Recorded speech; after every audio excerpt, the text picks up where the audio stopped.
Charleston County, South Carolina, September 1847, when the servants finally broke down the door to the master bedroom of Bellwood Manor, they found Colonel Augustus Van Dorn seated at his dining table, fork in hand, staring at an elaborate silver platter before him. He had been dead for 3 days. The coroner's report, sealed by order of the state legislature and locked away for 97 years, described what was on that platter in clinical detail that still makes archivists refuse to discuss it. But the most disturbing detail wasn't what killed the colonel. It was the elderly house servant found kneeling beside him, her hands folded in prayer, repeating the same words over and over. "I served him faithful, 30 years faithful," just like she asked. What the authorities discovered in the manor's hidden rooms would force them to rewrite everything they thought they knew about one of Charleston's most respected families. Before we continue with the story of Dinah Colebrook and the Van Dorn family tragedy, we need you to be part of this community. Subscribe to Liturgy of Fear and hit that notification bell, because stories like this buried by history itself deserve to be told. And leave a comment telling us what state or city you're listening from. We want to know where our truth seekers are gathering. What happened at Bellwood Manor that September didn't begin with a death? It began 3 decades earlier with a promise made in blood and witnessed by no one. Charleston in 1817 represented everything the young American Republic aspired to become.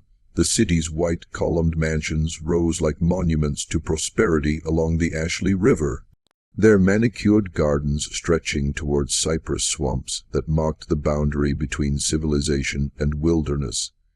The Van Dorn family occupied the highest tier of this carefully constructed society. Their wealth built on rice plantations that stretched across 3 counties and the labor of 200 enslaved people whose names appeared only in ledgers and bills of sale.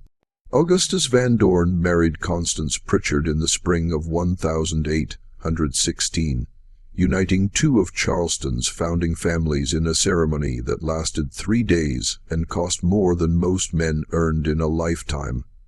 Constance brought a dowry of land and reputation. Augustus brought ambition wrapped in gentleman's clothes. He was 32, she was 19, and their union was considered perfect by every measure that society recognized. The only person who seemed to harbor doubts was a house servant named Dinah Colebrook, purchased by the Van Dorn family when she was just 8 years old. By 1817, Dinah had served the household for 15 years, working her way from kitchen duty to the position of Constance's personal maid. She was known throughout Charleston's servant network as uncommonly intelligent, literate, despite laws forbidding it, and fiercely devoted to her young mistress. Other servants whispered that Constance had taught Dinah to read using her own childhood primers, a dangerous gift that could result in severe punishment if discovered. Bellwood Manor stood 3 miles from Charleston proper, far enough to maintain privacy, but close enough to project power. The main house featured 22 rooms, including a library that held over 300 volumes, a music room with a pianoforte imported from Vienna, and a dining room designed to seat 30 guests beneath crystal chandeliers shipped from France. Separate buildings housed the kitchen, laundry, and servant quarters, a small city dedicated to maintaining the illusion of effortless gentility. The manor's location offered certain advantages beyond aesthetics. The property bordered the Ashley River on one side and thick maritime forest on the other. The nearest neighbor lived a half-mile away, separated by dense vegetation that made the Van Dorn estate feel isolated despite its proximity to the city.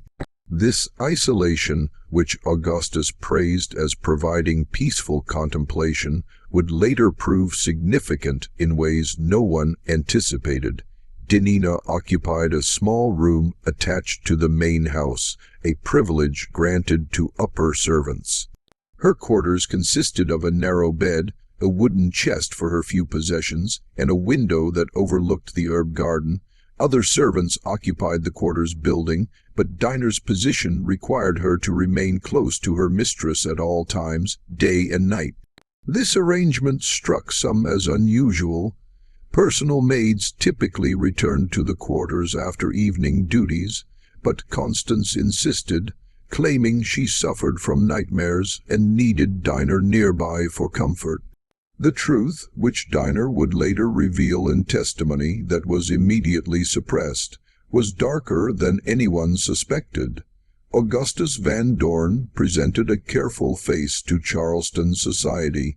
He attended Christ Church every Sunday, served on the boards of charitable organizations, and spoke eloquently about his responsibilities as a Christian slaveholder to civilize and convert those under his care. His neighbors considered him a model plantation owner, progressive in his methods and generous with his profits. Several ministers praised his moral character from their pulpits. Behind the closed doors of Bellwood Manor, a different man emerged. Constance's nightmares weren't dreams. They were Augustus' nightly visits to her bedroom. Visits that left bruises hidden beneath long sleeves and high collars. The sounds that sometimes echoed through the manor's halls after midnight, officially explained as settling floorboards or wind through the chimneys, told a different story to those who understood what they were hearing. Dinah heard everything. Her room shared a wall with Constance's bedroom, separated by plaster thin enough to transmit whispers. She heard her mistress's muffled cries, Augustus' slurred demands, the crash of furniture, and the long silences that followed. She heard Constance weeping into her pillow when Augustus finally left, heard her mistress pray for death or deliverance, or simply the strength to survive another day, and Dinah could do nothing. Speaking out meant certain death, probably preceded by torture meant to serve as an example to other servants. Even hinting at the truth to other household staff would risk Constance's life. Augustus' brutality grew worse when he suspected his wife of disloyalty, and confiding in servants would constitute betrayal in his eyes. So Dinah learned to move silently through the manor like a ghost, anticipating her mistress's needs before they were spoken, maintaining the fiction of a harmonious household while watching Constance fade like a flower cut from its stem. She learned which herbs helped Constance sleep through the pain, which picusses reduced swelling, which teas eased the bleeding that sometimes lasted for days. She learned to lie convincingly to the physician Augustus summoned whenever injuries couldn't be hidden, reciting the stories about falls, clumsy accidents, and her mistress's supposed delicate constitution. Charleston society saw only what it wanted to see, a distinguished gentleman and his refined wife, living proof that Southern civilization represented humanity's highest achievement. They saw Constance's increasing fragility as feminine delicacy, her withdrawal from social engagements as appropriate modesty, her silences as proper submission to her husband's wisdom. They didn't see Dinah carefully washing blood from expensive linens at midnight, or Constant staring for hours at the river, or Augustus's smile growing wider as his wife grew quieter. They didn't notice how Dinah's expression hardened over the years, or how her hands clenched into fists when Augustus passed, or how something behind her eyes began to change from fear to calculation. By 1820, Constance had suffered 3 miscarriages, each one blamed on her weak constitution rather than the beatings that preceded them by days. The physician, Dr. Clement Fairchild, noted in his private journal, discovered only after his death in 1853 that he harbored suspicions about Mrs. Van Dorn's injuries, but feared social and professional destruction if he voiced them. He wrote, What power have I against a man of Colonel Van Dorn standing to accuse him would destroy me and help her not at all. Better to tend her injuries and pray for her deliverance, though I fear that deliverance may come only through death. Charleston's social calendar continued its relentless cycle. The Van Dorns hosted parties where guests praised Constance's grace while she moved among them like a beautiful ghost. Augustus held court in his library, discussing philosophy and religion with other planters while sipping imported brandy. Dinah served tea with steady hands and downcast eyes, her mind cataloguing every detail, every cruelty, every injustice that the fine ladies and gentlemen chose not to see. Something was building behind Dinah's careful servant's mask, something patient and precise and utterly devoted to the young woman who had shown her kindness in a world designed to crush them both. The other servants began to notice subtle changes.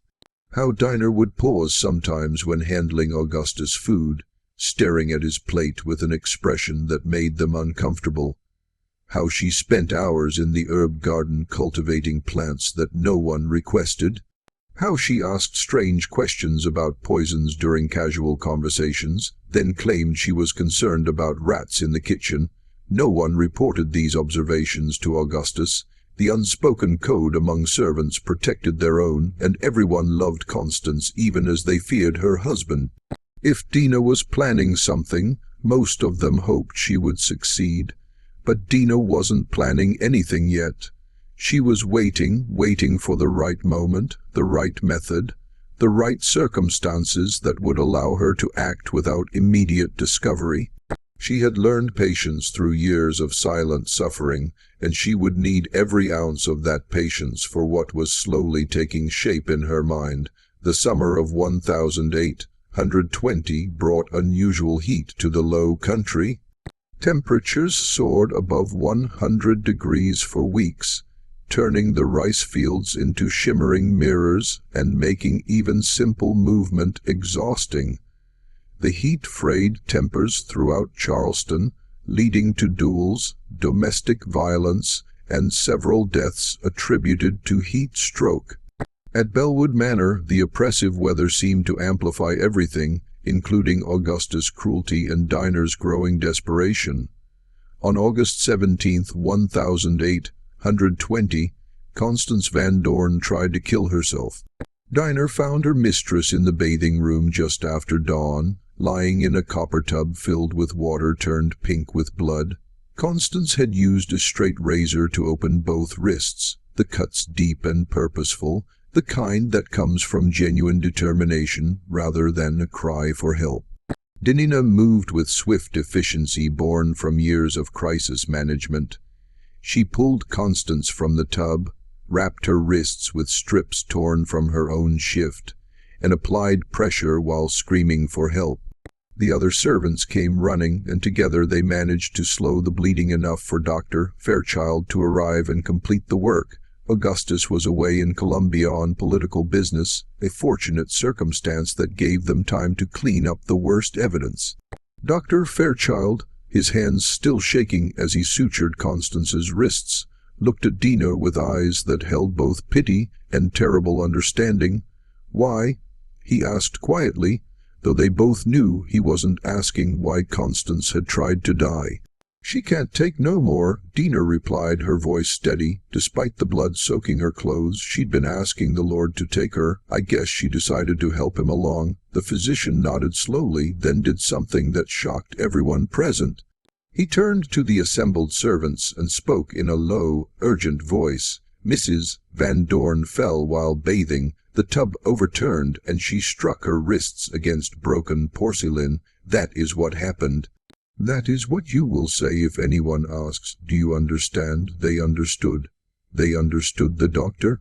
Fairchild was protecting Constance from the legal and social consequences of attempted suicide, which would result in her commitment to an asylum and complete loss of what little autonomy she possessed. They understood that he was also protecting them from Augustus's rage if the truth emerged.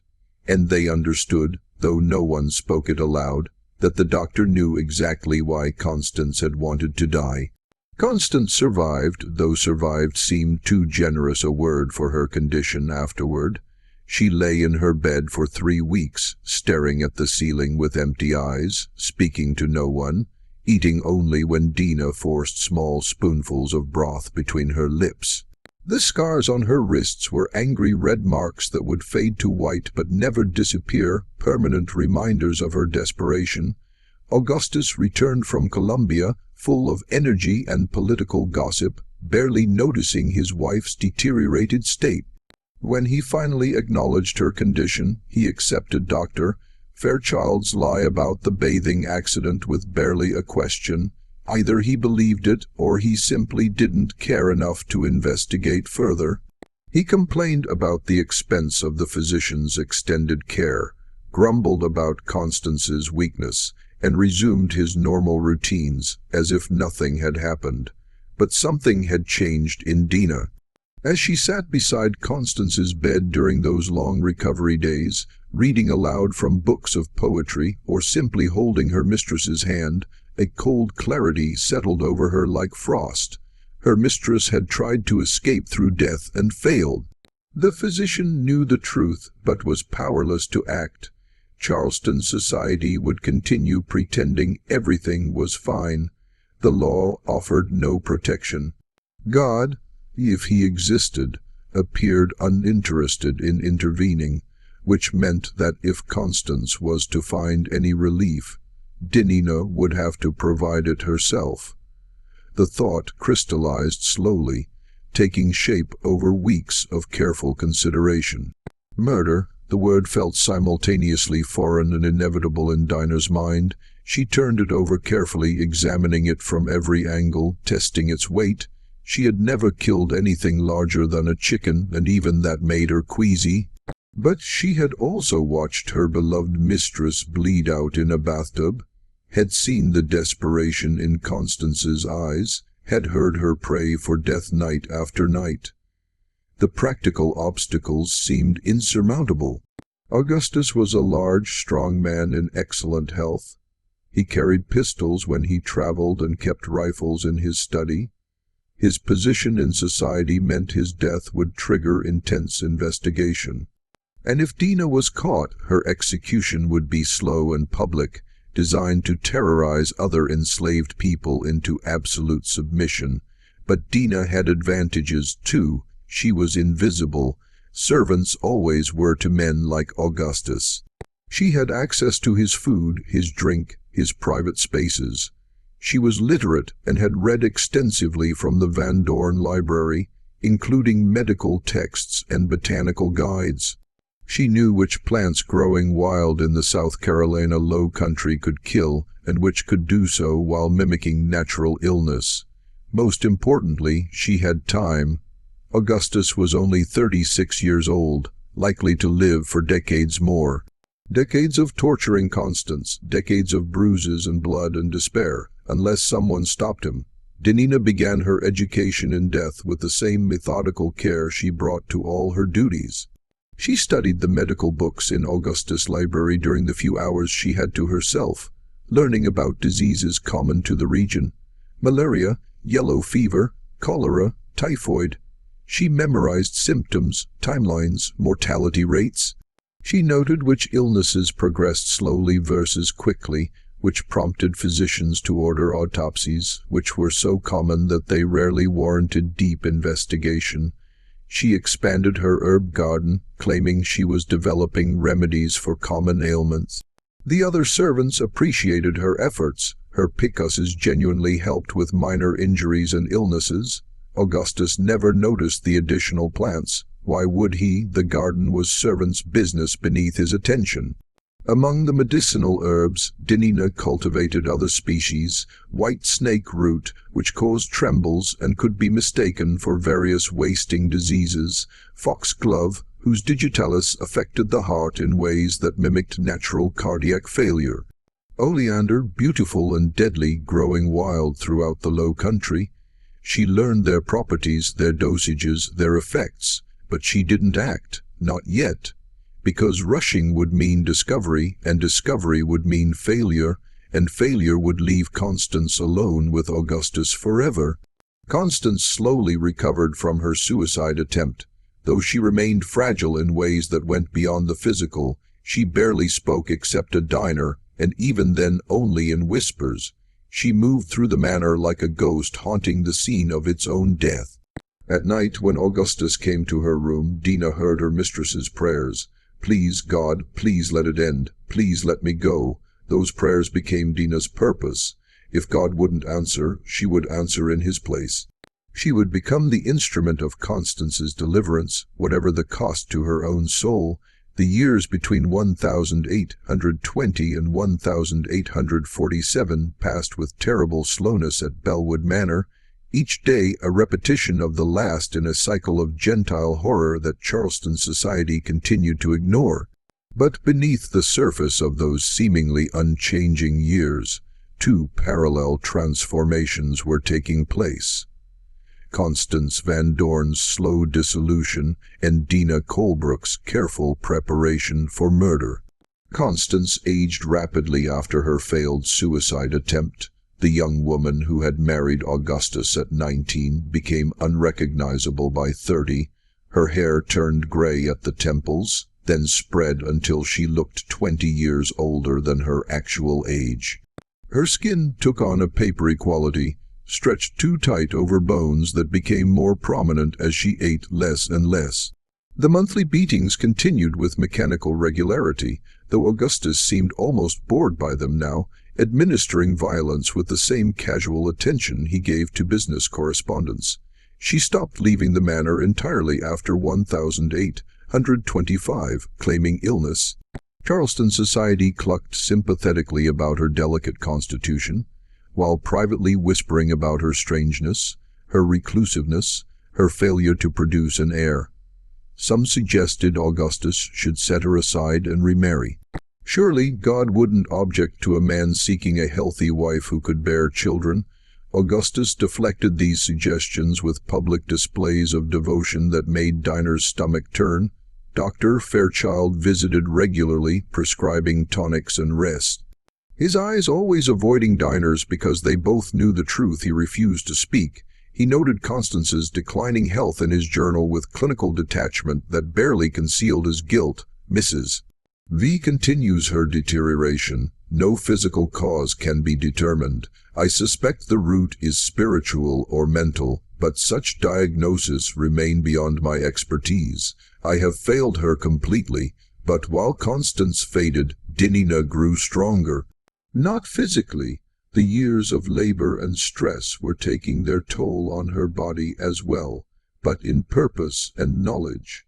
She transformed herself into a scholar of death, studying every method of killing that might escape detection in 1840 South Carolina.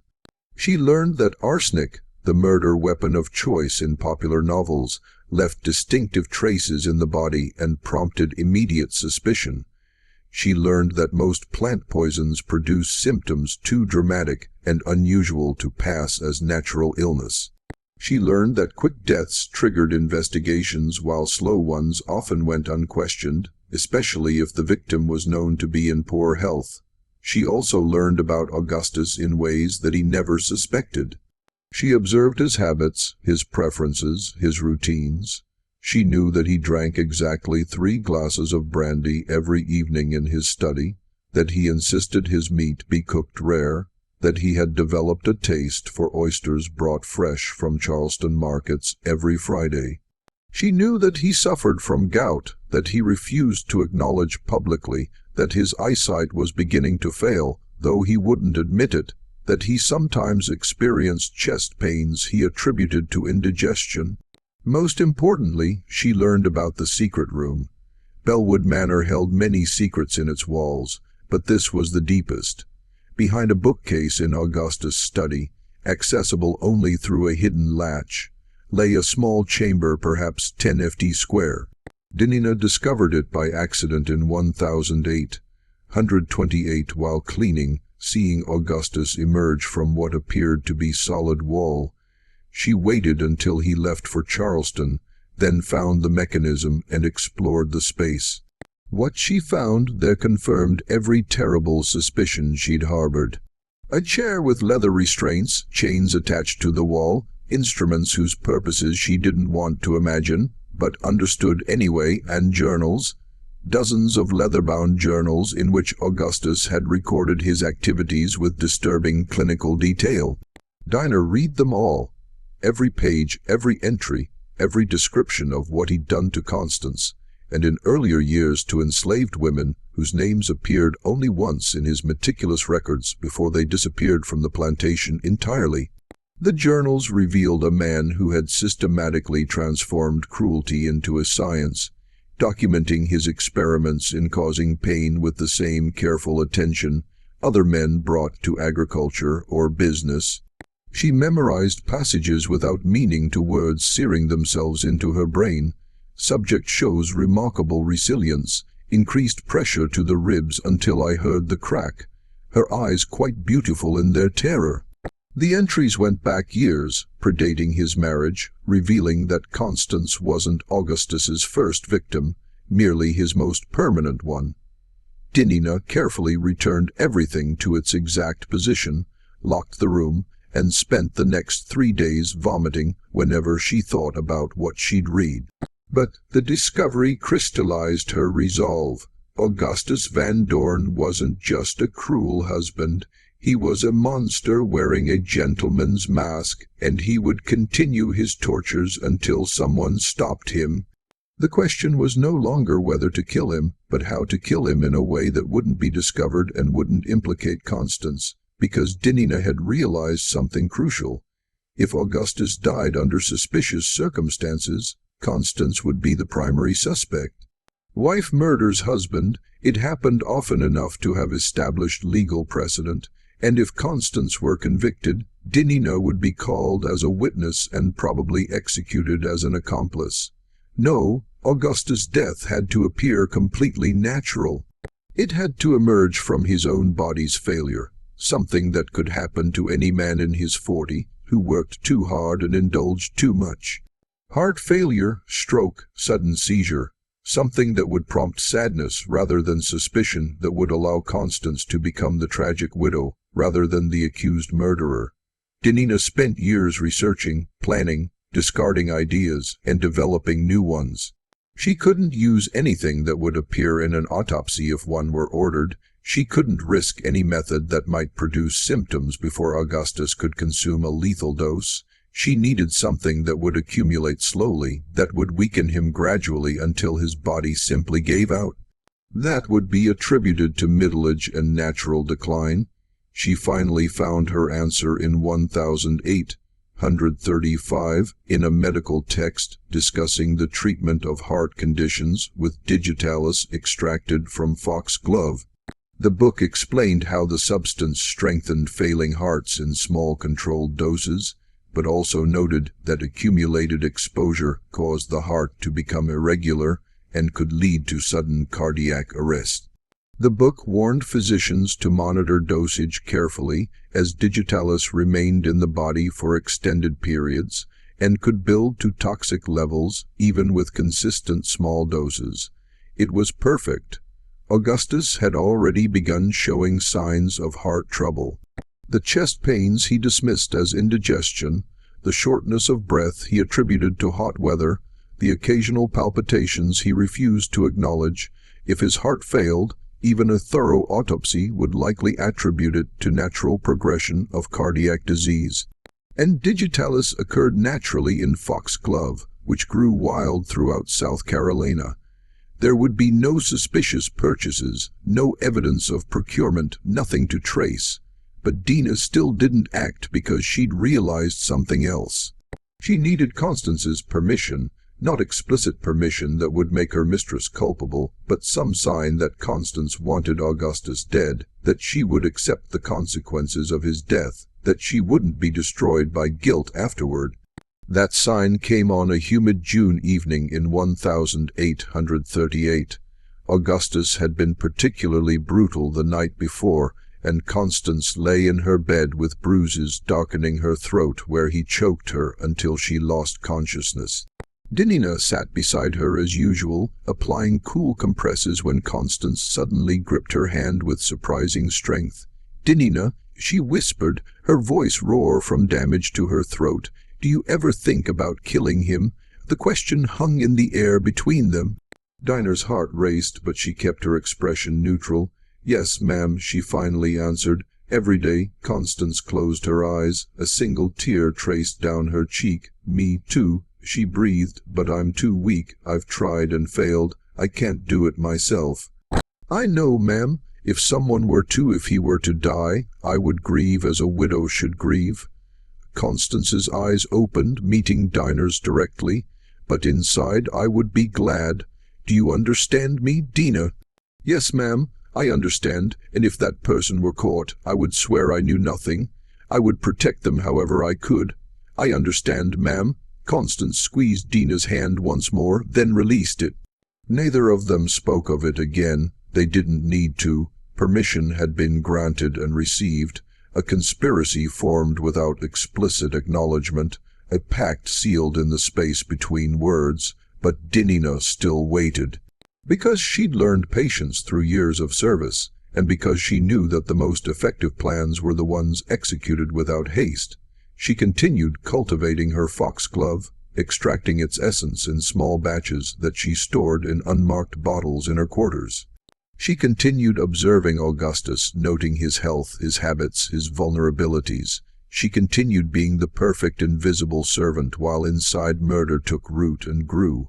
Like any good hunter, she was waiting for the perfect moment to strike.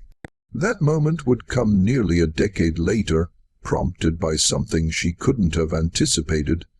Constance's deteriorating condition reaching a critical point that forced Dinah to act before her mistress died from years of accumulated damage, leaving Augustus free to find another victim. But before that moment arrived, another element would enter the story, one that would complicate everything and transform Dinah's planned mercy killing into something far stranger and more terrible than she'd ever imagined. The summer of 1846 brought changes to Bellwood Manor that seemed minor at first, but would prove crucial to what followed. Augustus, now 62 years old and showing his age despite his vigor, hired a new overseer for the rice fields, a taciturn man named Silas Gentry, who had managed plantations throughout the Low Country and came with excellent references. Gentry moved into the overseer's cottage on the property's edge and began implementing new farming methods designed to increase yields. Gentry's arrival meant Augustus spent more time away from the main house, riding out to the fields to inspect progress and engage in the technical discussions of rice cultivation that obsessed wealthy planters. These absences gave Constance and Dinah precious hours of peace, moments when the manor felt almost normal, almost like a home rather than a prison. During one of these peaceful interludes, Dinah noticed something alarming. Constance had begun coughing blood. Not much at first, just flecks on her handkerchief after coughing spells. But the amount increased over the following weeks, and Constance's breathing became increasingly labored. She was dying. Dinah realized with growing horror, not from Augustus' violence, but from consumption, tuberculosis, that had likely been incubating for years, accelerated by her weakened constitution. Dr. Fairchild confirmed the diagnosis in July, his face grave as he delivered the news. Consumption was incurable, he explained.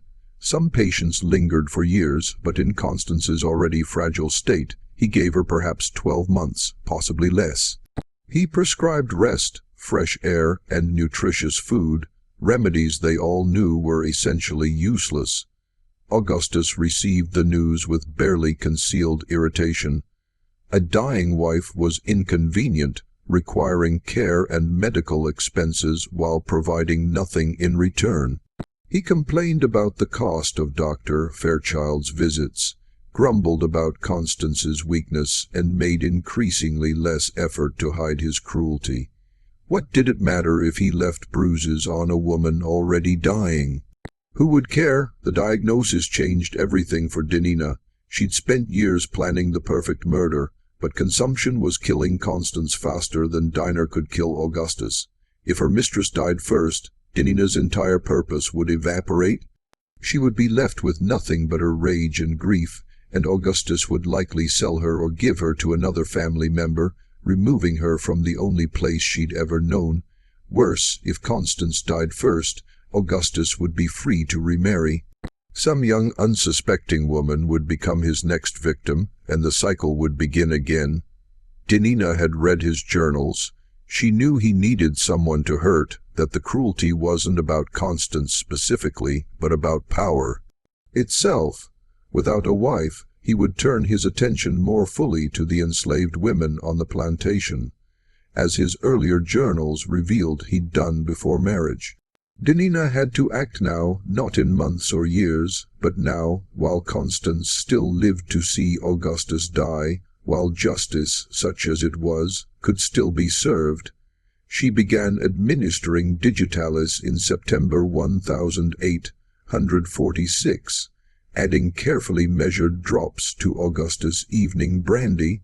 The dosage was so small that it produced no immediate effects, just a slight irregularity in his heartbeat that he wouldn't notice, a barely perceptible increase in fatigue that he would attribute to age or work stress. But digitalis accumulated in the body, building slowly toward the critical threshold where the heart would simply stop. Dinah had calculated that it would take approximately 6 months for the poison to reach lethal levels. 6 months of steady, undetectable doses. 6 months of watching Augustus weaken gradually, naturally, in ways that would alarm no one. By her calculations, he would suffer his fatal cardiac event sometime in March 1847, assuming everything went according to plan. But life at Bellwood Manor rarely went according to plan. Augustus' health did decline through the fall and winter, exactly as Dinah had predicted. He complained of tiredness, which everyone attributed to his age and the demanding schedule he maintained. His appetite decreased slightly. His sleep became restless. Dr. Fairchild, visiting primarily to tend to Constance, examined Augustus at the colonel's request and pronounced him fundamentally healthy, suggesting he reduce his brandy consumption and get more rest. The irony of prescribing less brandy, the very delivery mechanism for the poison, wasn't lost on Dinah, but Augustus ignored the advice anyway, maintaining his 3-glass per evening ritual with religious devotion. What Dinah didn't anticipate was Augustus' growing paranoia as his health declined. He began to suspect that Constance was somehow responsible for his symptoms, some kind of slow poisoning, perhaps revenge for years of suffering. The suspicion was absurd on its surface. Constance barely had strength to leave her bed, let alone procure and administer poison. But Augustus' journals revealed a mind increasingly disconnected from reality. Convinced that his dying wife was orchestrating some elaborate revenge plot, in January 1847, Augustus confronted Constance directly. Dinah was in the room folding linens when he stormed in without his usual evening announcement. "You're trying to kill me," he declared, his voice shaking with rage or fear or some combination of both. "I see it in your eyes. You want me dead." Constance, propped up on pillows and struggling to breathe, managed a weak laugh. "Augustus," she rasped, "I've wanted you dead for 20 years, but I couldn't manage it. I'm too weak." You made sure of that.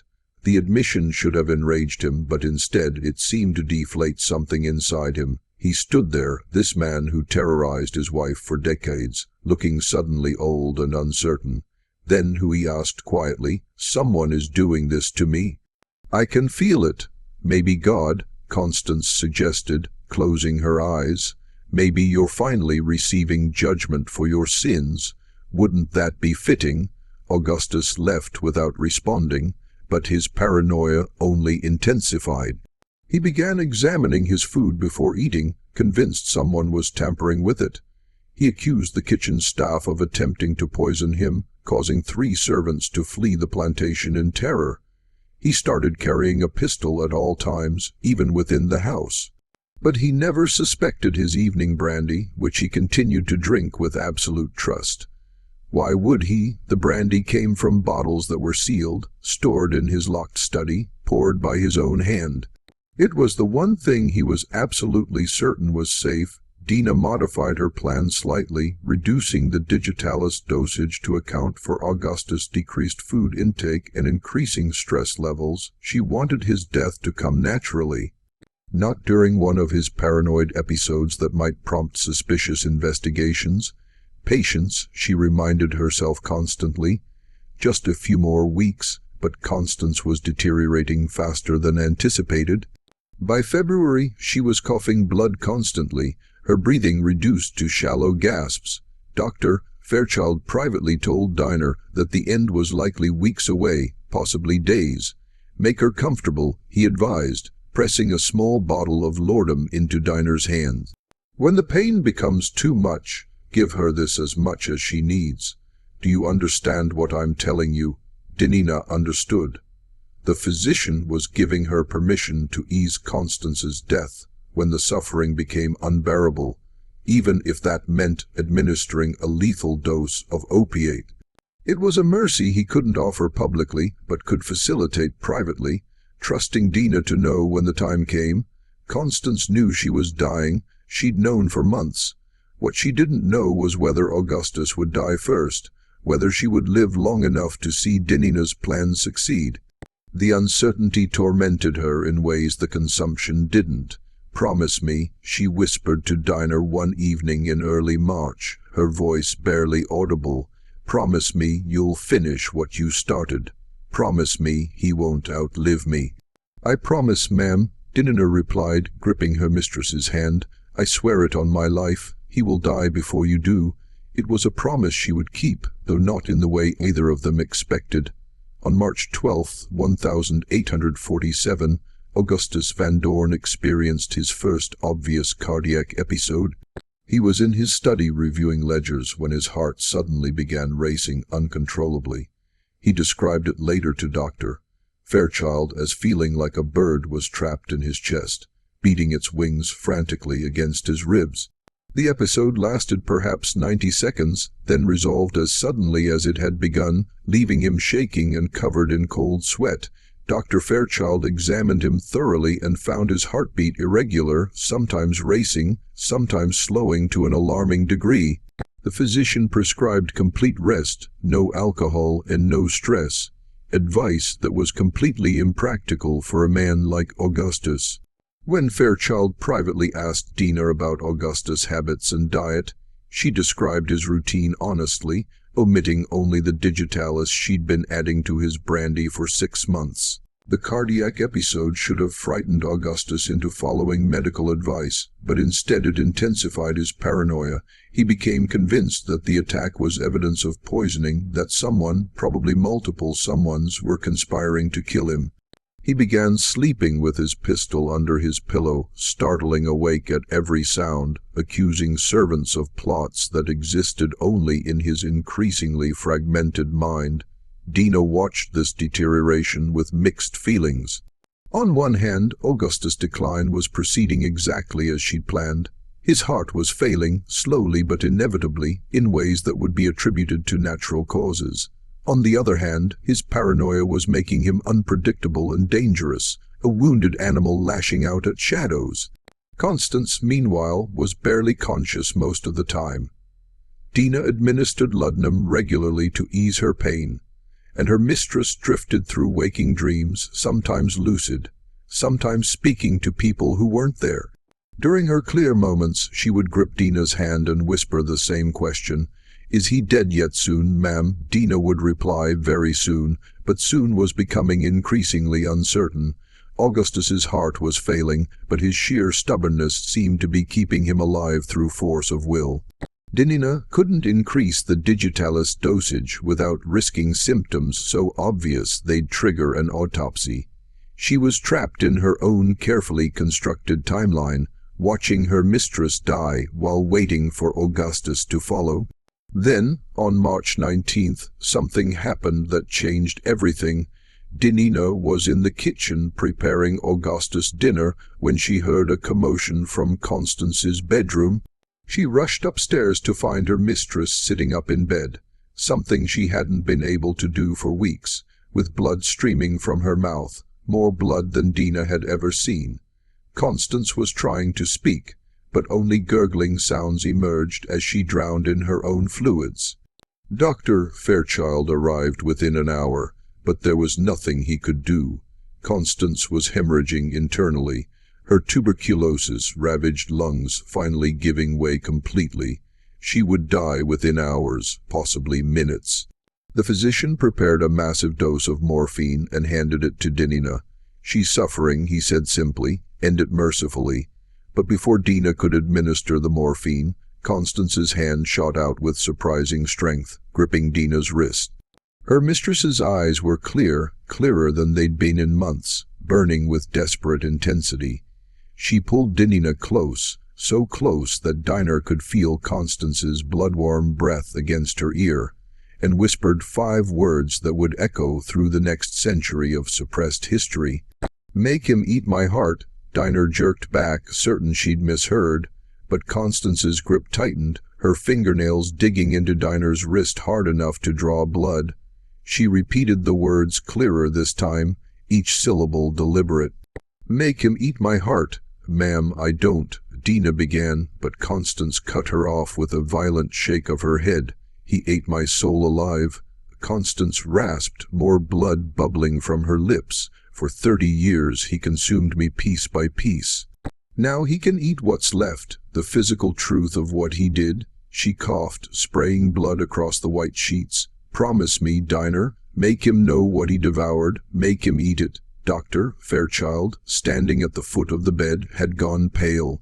"Mrs. Van Dorn, you're delirious," he said weakly. "The fever. I'm dying, not delirious." Constance snapped with more force than she'd shown in years. "I know exactly what I'm saying." She turned back to Dinah. "You promised me he'd die before I did, but I can feel death coming now, and he's still alive. So give me this. Make him face what he destroyed. Make him consume it literally, as he did metaphorically. Promise me." Dinah looked into her mistress's eyes and saw something she'd never seen before. Not pain, not fear, not even hatred, but a kind of terrible transcendent fury that had been building for 3 decades and was finally demanding expression. This wasn't a request born from fever or confusion. This was Constance Van Dorn, who had endured unspeakable cruelty with grace and silence, finally claiming the only revenge available to her. "I promise," Dinah whispered. Constance smiled, actually smiled. For the first time, Dinah could remember in years.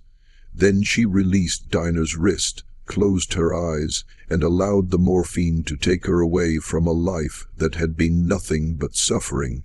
She died 17 minutes later at 8 in the evening, with Dinah holding one hand and Dr.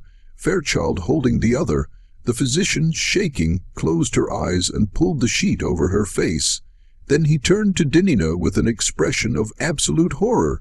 "What she asked," he said carefully, "is impossible, illegal, sacrilegious, utterly mad. You cannot, you must not." "Did you hear her ask anything?" Dinah interrupted, meeting his eyes steadily. The physician stared at her for a long moment, then slowly he shook his head. "No," he said quietly, "I heard nothing. The poor woman was delirious at the end. Tragic, truly tragic." He packed his medical bag with trembling hands. "I'll return in the morning to prepare the death certificate. The funeral should be held within 3 days. Given the consumption, I trust you'll prepare the body appropriately." "Yes, sir. I'll take care of everything." Dr. Fairchild left, and Dinah stood alone in the room with her dead mistress. Augustus hadn't come to Constance's bedside. He was in his study, drinking brandy and reviewing plantation accounts, apparently unconcerned that his wife was dying 50 ft away. He would be informed of her death in due time. For now, Dinah had work to do. The promise she'd made was monstrous. It violated every religious principle, every law, every basic human decency. It was also, Dinah realized, the most perfect revenge imaginable. Augustus had spent 30 years literally destroying Constance, breaking her bones, crushing her spirit, consuming her identity and autonomy until nothing remained. Now, through an act of appalling literalism, he would be forced to face the physical manifestation of his cruelty. But more than that, it would destroy him in ways simple murder never could. Augustus was a pillar of Charleston society, a church elder, a man who prided himself on civilization and Christian virtue. If he could be tricked into consuming human flesh, his own wife's flesh, it would shatter his self-image so completely that even if he survived physically, he would be destroyed spiritually and psychologically. Dinah had been planning to kill him with poison. Constance had given her something far more devastating. The truth served as a meal he could never digest.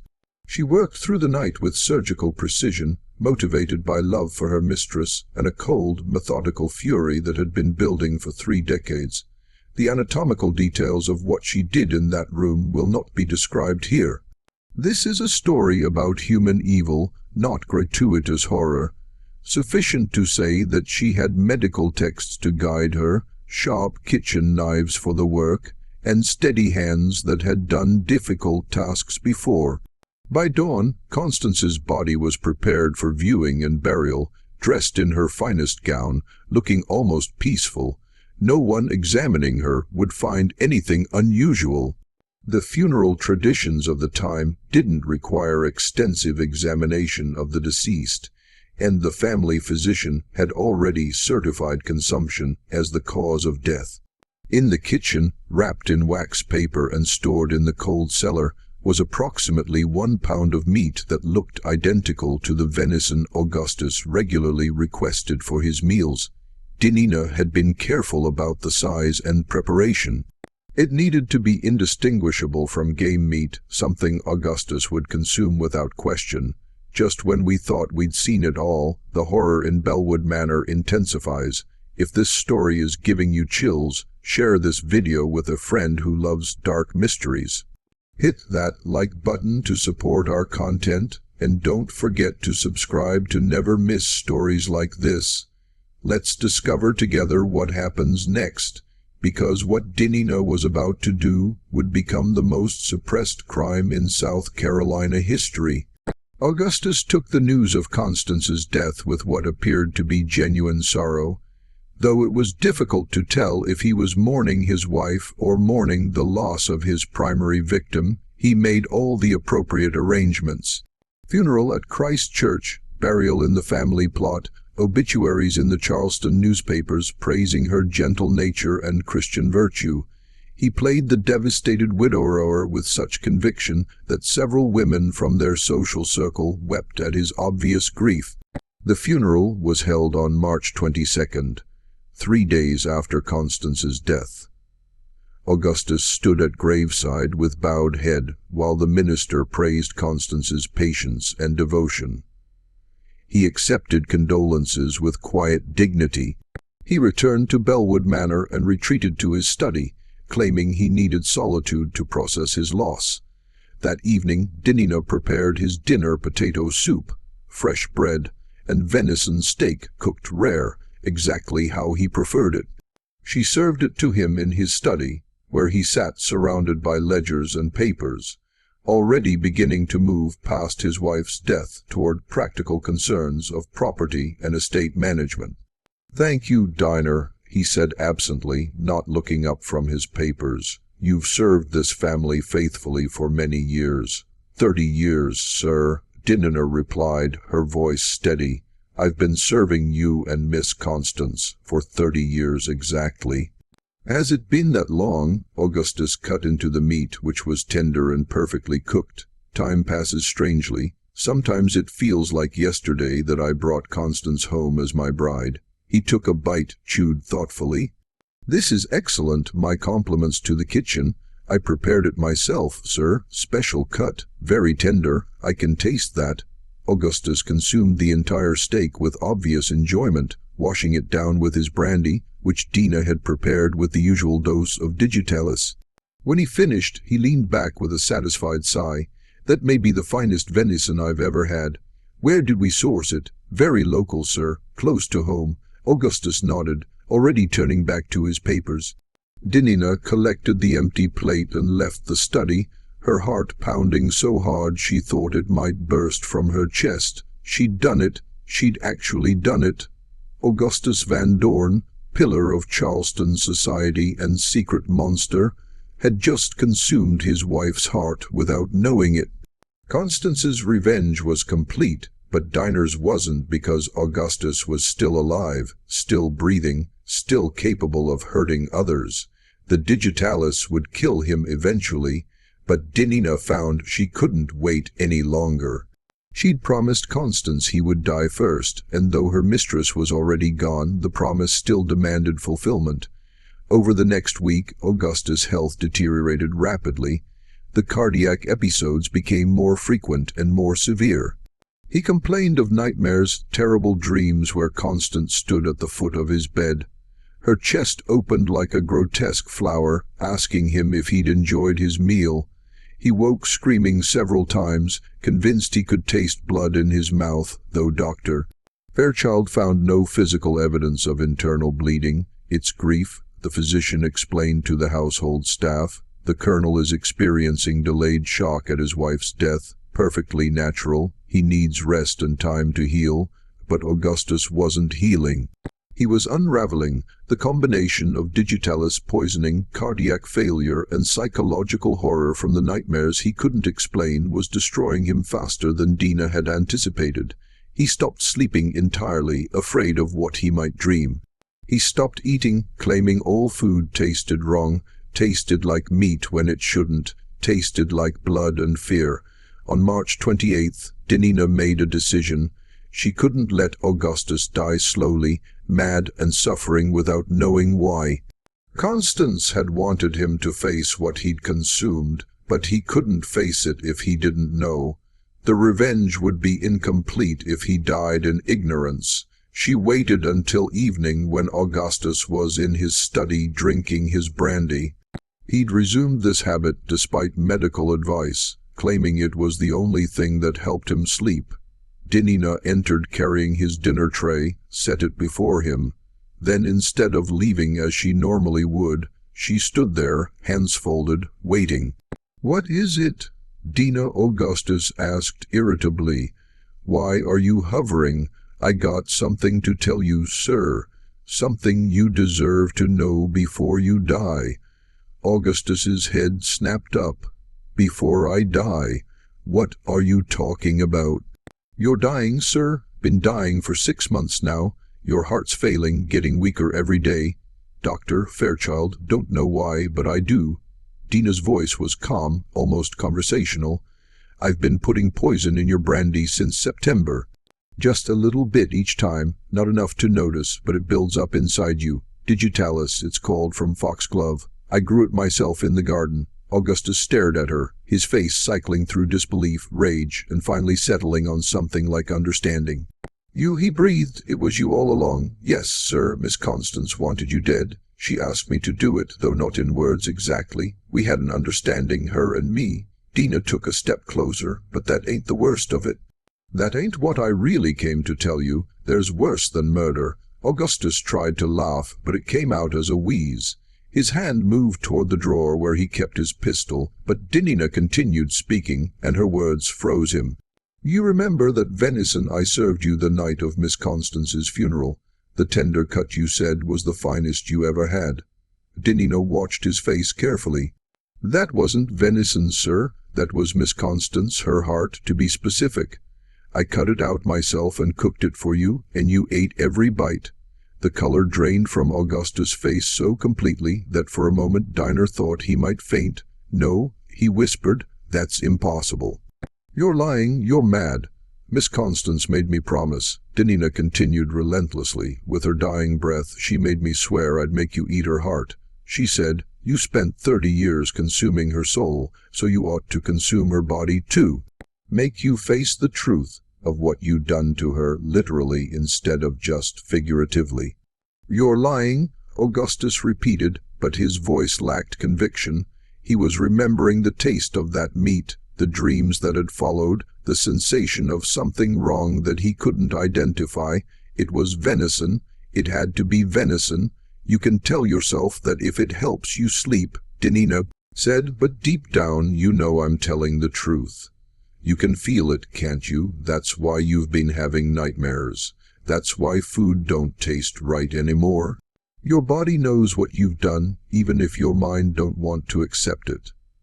Augustus lunged for his pistol with surprising speed for a man in heart failure. But Dinah had anticipated this.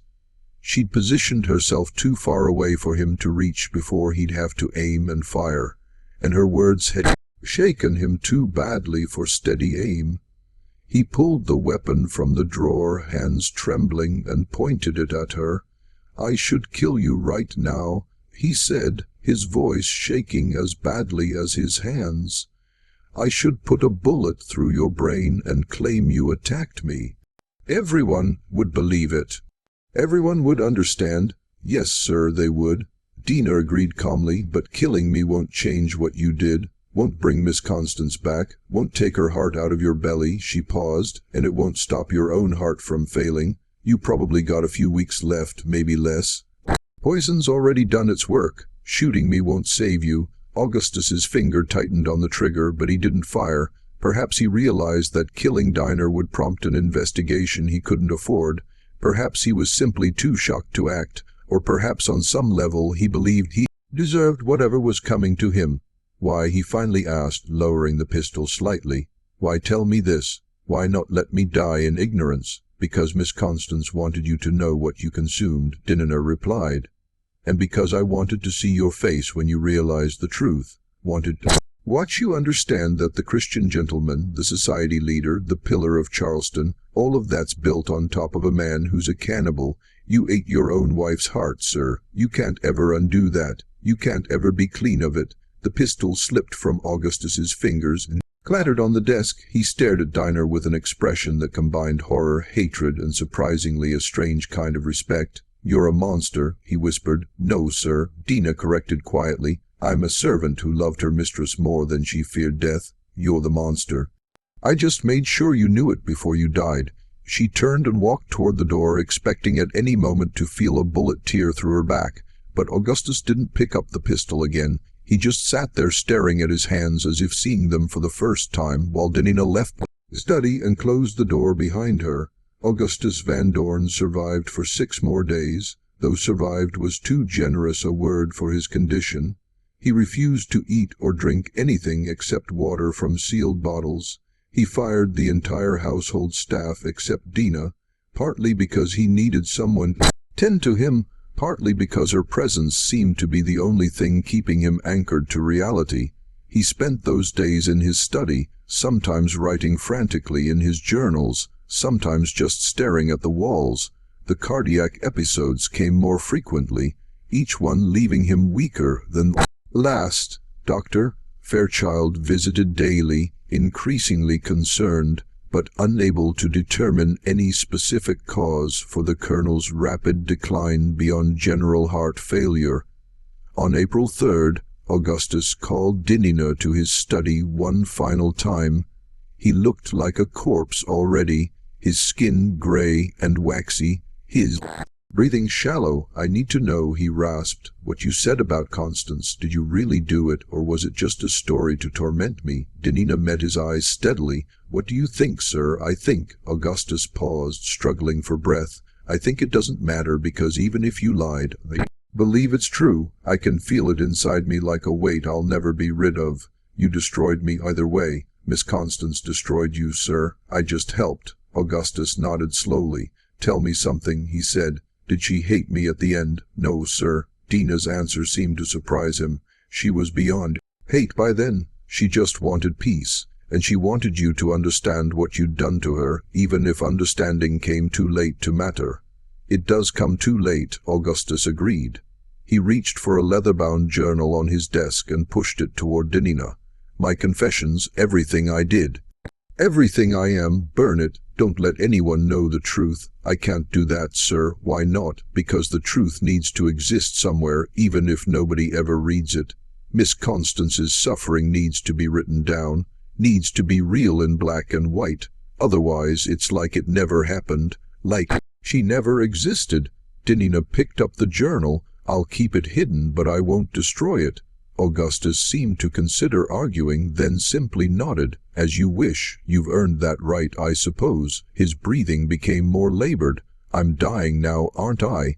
This is the end. Yes, sir, this is the end. Good. Augustus closed his eyes. Tell them I died of a broken heart from losing Constance. Let them think I loved her. It's kinder than the truth. Those were his last words. His heart failed completely 7 minutes later, and this time there was no recovery. Dr. Fairchild, summoned by Dinah, pronounced him dead at 4:47 p.m. on April 3, 1847, and listed the cause of death as cardiac arrest resulting from acute grief and pre-existing heart condition.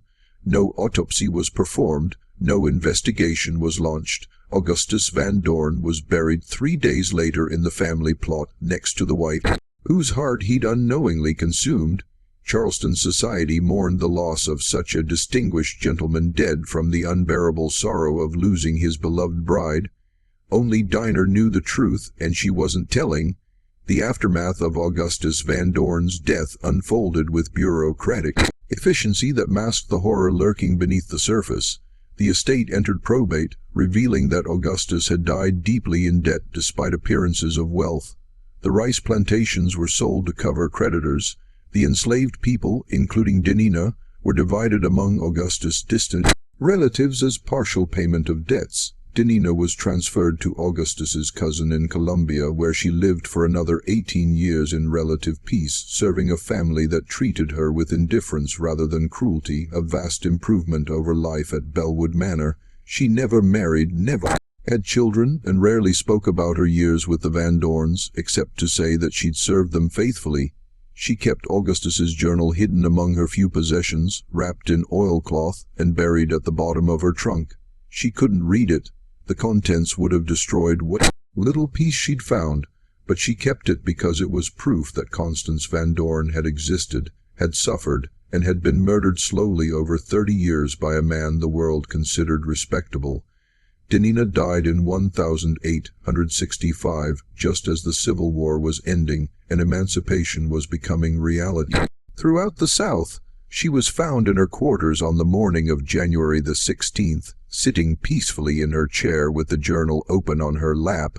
She died of natural causes, a stroke, the physician said, and she looked, those who found her reported, strangely content. The journal was discovered among her possessions, along with a letter she'd written but never sent, addressed to no one in particular. The letter explained everything: the poison, the heart, the promise to Constance, the revenge that had consumed 30 years of patient waiting. The cousin who inherited Dinah's meager possessions read both documents, immediately understood their implications, and made a decision that would keep the truth hidden for nearly a century. He contacted the family lawyer who contacted other Van Dorn relatives who collectively decided that the journal and letter posed an unacceptable threat to the family's reputation. They couldn't destroy the documents. Southern tradition placed great importance on preserving family papers, but they could hide them. The materials were placed in a sealed box deposited with the family's other papers at the Charleston Historical Society with instructions that they remain sealed for 100 years. The box was finally opened in 1965 by an archivist named Patricia Oswald, who nearly fainted when she read the contents. She immediately contacted the Historical Society's director, who contacted the Van Dorn family's living descendants, who attempted to have the documents destroyed or resealed. But by 1965, the legal and social landscape had changed enough that the Historical Society refused.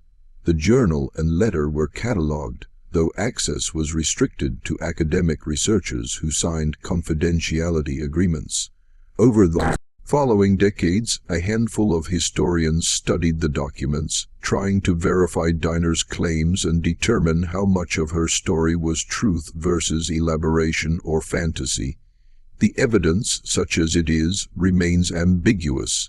Augustus Van Dorn definitely died of heart failure in April 1847. Constance Van Dorn definitely died of consumption a week earlier. Both deaths were thoroughly documented and witnessed by Dr. Clement Fairchild, whose own journals discovered in the 1970s corroborate the basic timeline and mention his suspicions about Augustus' cruelty, though he never witnessed it directly. The medical examiner's report on Augustus's death, unsealed in 1944 after the mandatory 97-year restriction expired, noted irregularities in cardiac tissue consistent with chronic digitalis exposure, though the examiner at the time attributed this to legitimate medical treatment rather than poisoning. Modern forensic experts who have reviewed the report say the digitalis levels would have been difficult to distinguish from intentional poisoning versus therapeutic use given the medical knowledge of 1847. As for Constance's heart, there's no way to verify Dinah's claim. Constance was buried in a sealed casket that deteriorated decades ago. Her remains, such as they exist, have long since returned to the South Carolina soil. The only evidence is Dinah's testimony, Augustus' final journal entry, which cryptically references consuming that which I destroyed, and the fact that Dinah's anatomical knowledge gained from reading medical texts would have made such a desecration technically possible. Bellwood Manor itself was destroyed by fire in 1863 during the Civil War's final years. Whether the fire was accidental or intentional remains unknown. The property stood abandoned for decades afterward, eventually subdivided and sold to developers. Today, a suburban neighborhood occupies the land where the manor once stood, and most residents have no idea that one of Charleston's darkest secrets played out beneath their feet. The Charleston Historical Society still maintains the sealed Van Dorn papers, though access has been gradually liberalized over the years. Researchers who have studied the documents remain divided about their authenticity. Some believe Dinah's account is substantially true, perhaps the most detailed first-hand testimony of domestic violence and enslaved resistance in antebellum America. Others suggest it's an elaborate fiction, a revenge fantasy written by a woman who'd endured decades of powerlessness and created an imaginary victory when none was possible in reality. Dr. Fairchild's journals offer tantalizing hints, but no definitive answers. He wrote extensively about his guilt over failing to protect Constance, his suspicions about Augustus' cruelty, and his growing awareness that something deeply wrong was happening at Bellwood Manor. But he never explicitly confirmed Dinah's story, and his final entry, written days before his own death in 1853, suggests he'd convinced himself that whatever happened at Bellwood Manor was best left buried. Some truths serve no purpose except to torture the living with guilt they cannot assuage. I will take my suspicions to the grave and pray that God judges me mercifully for my cowardice. The descendants of the Van Dorn family, now scattered across the country with various surnames from generations of marriage and remarriage, generally refuse to discuss the matter. Most claim ignorance of their connection to Augustus and Constance. A few have publicly stated that Dinah's account is fabricated slander designed to damage a respectable family's reputation. None have offered evidence to contradict the historical records, which at minimum confirm that Augustus Van Dorn was a wealthy planter who died shortly after his wife, that both deaths occurred under the circumstances Dinah described, and that sealed documents were deliberately hidden for a century. What happened at Bellwood Manor in 1847 remains one of American history's most disturbing mysteries, not because we don't know the facts, but because the facts we have are almost too terrible to accept. A woman tortured for 30 years by the man who swore to cherish her. A servant who loved her mistress enough to commit murder. A promise so dark that it seems to belong to fiction rather than history. And a revenge so complete, so psychologically devastating that it destroyed its target more thoroughly than any conventional murder ever could. The truth, as always, exists somewhere in the space between documented fact and oral testimony, between what we can prove and what we know in our bones must have happened. Dinah Colebrook served Augustus Van Dorn faithfully for 30 years, just as her story claims. What she served him during those final days, That question haunts everyone who studies the case. This mystery shows us that sometimes the most horrifying stories emerge not from supernatural evil, but from very human cruelty and the desperate